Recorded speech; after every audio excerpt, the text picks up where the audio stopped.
नमस्कार शेतकरी मित्रांनो. आज आपण अशा एका किडीबद्दल बोलणार आहोत जी दिसायला छोटी असते पण नुकसान इतकं मोठं करते की संपूर्ण पीक कमकुवत होऊ शकतं. आपण बोलतोय पांढरी माशी या धोकादायक किडीबद्दल. कापूस, सोयाबीन, भाजीपाला, टोमॅटो, मिरची, वांगी अशा अनेक पिकांमध्ये पांढरी माशी मोठ्या प्रमाणात आढळते. अनेक शेतकरी सुरुवातीला दुर्लक्ष करतात आणि नंतर अचानक पानं पिवळी पडायला लागतात. झाडाची वाढ थांबते आणि उत्पादन कमी होतं. मित्रांनो, पांढरी माशी ही फक्त रस शोषणारी कीड नाही. ही अनेक विषाणूजन्य रोग पसरवते. विशेषतः पानं वाकडी होणं, पिवळी पडणं आणि झाड कमकुवत होणं हे याचं मुख्य लक्षण आहे.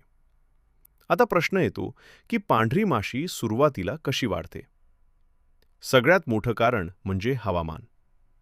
गरम आणि दमट वातावरण पांढऱ्या माशीला खूप आवडतं.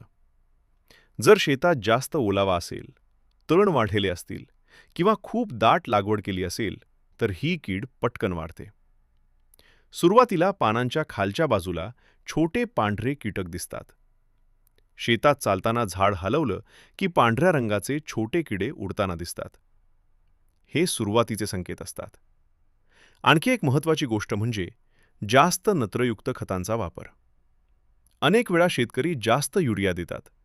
त्यामुळे झाडं मऊ आणि रसाळ बनतात. अशा झाडांवर पांढरी माशी पटकन वाढते. मग सुरुवातीलाच शेतकऱ्यांनी काय करायला हवं? सर्वात पहिली गोष्ट म्हणजे शेत स्वच्छ ठेवणं. तण वेळेवर काढा. कारण अनेक तणांवर ही माशी आधी वाढते आणि नंतर पिकावर येते. दुसरी गोष्ट म्हणजे पिवळे चिकट सापळे वापरा. हे बाजारात सहज मिळतात. प्रति एकर 8 ते 10 सापळे लावले तर सुरुवातीची माशी नियंत्रणात येते. तिसरी गोष्ट म्हणजे शेतात सतत निरीक्षण करा. आठवड्यातून 2 वेळा पानांच्या खालच्या बाजूला तपासणी करा. आता सगळ्यात महत्त्वाचा भाग. पांढऱ्या माशीवर कोणती औषधे प्रभावी आहेत? मी तुम्हाला अशी 5 औषधे सांगणार आहे जी बाजारात सहज उपलब्ध आहेत आणि योग्य पद्धतीने वापरल्यास चांगला परिणाम देतात. पहिलं औषध इमिडाक्लोप्रिड 17.8 SL. हे सुरुवातीच्या अवस्थेत खूप प्रभावी मानलं जातं. रस शोषणाऱ्या किडींवर चांगलं नियंत्रण मिळतं. दुसरं औषध थायामेथोक्झॅम 25 WG. हे औषधही पांढरी माशी कमी करण्यासाठी शेतकरी मोठ्या प्रमाणात वापरतात. याचा परिणाम जलद दिसतो.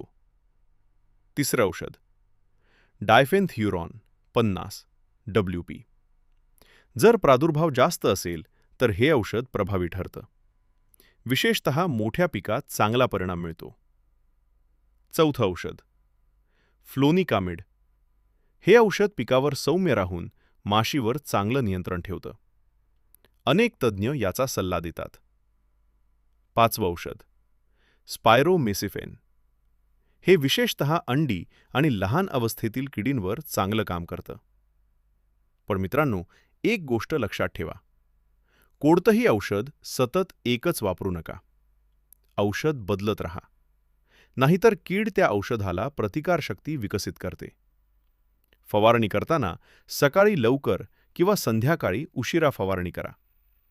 उन्हात फवारणी केल्यास परिणाम कमी होऊ शकतो. आणखी एक महत्त्वाचा सल्ला. दुकानातून औषध घेताना बिल नक्की घ्या आणि योग्य डोस वापरा. जास्त डोस म्हणजे जास्त परिणाम असं नसतं. उलट पिकाचं नुकसान होऊ शकतं. जर सुरुवातीपासून काळजी घेतली, शेत स्वच्छ ठेवलं आणि योग्य वेळी फवारणी केली तर पांढऱ्या माशीचं नुकसान मोठ्या प्रमाणात कमी करता येतं.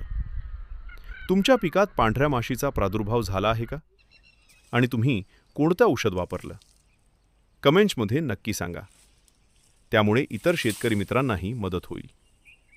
अशाच शेतीविषयक उपयुक्त माहितींसाठी चॅनलला सबस्क्राईब करा.